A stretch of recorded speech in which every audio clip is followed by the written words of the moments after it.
chang hia lung o ya har mange har sat na le buai na te hia ni tin min huang chi chan pui tu ren om lo ang hia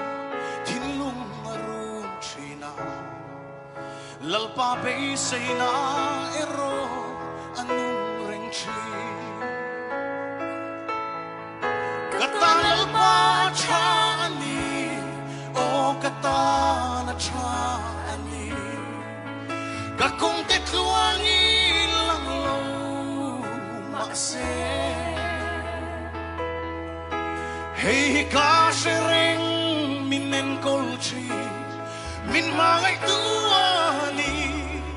kay katania lalpa chani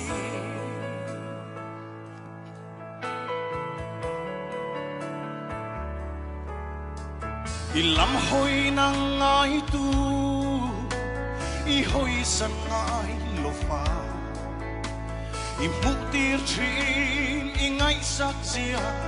i ti sakan soi chi kay be say tu reng nei lo hi lalpa ilam ka hoi nang ma chau ani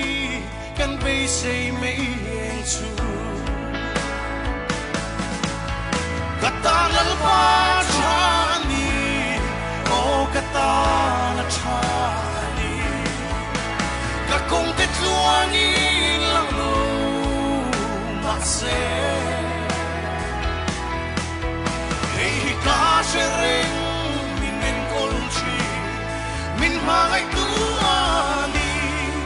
kay katania lalpa chani Hallelujah, lalpa hi chani dero. Kumsom di liam ta te kumsom liam ta te kathir lamo. Foi ni lalpa na chuai sia te hi mua.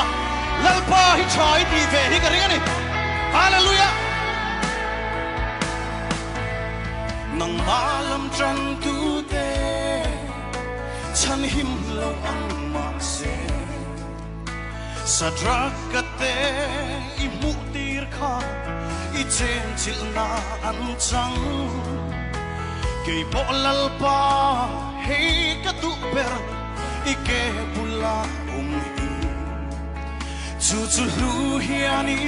kay zong karing chine katanalpa chani o katana chani kakong te tluangi lang lo makse hey ka shereng minen kolchi min mangai tuani kay katania lalpa chani katanalpa chani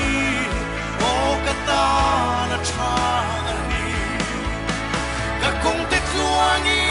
lang lo makse hey ka shereng minen kolchi min mangai tuani kay katania lalpa chani hey ka shereng minen kolchi min mangai tuani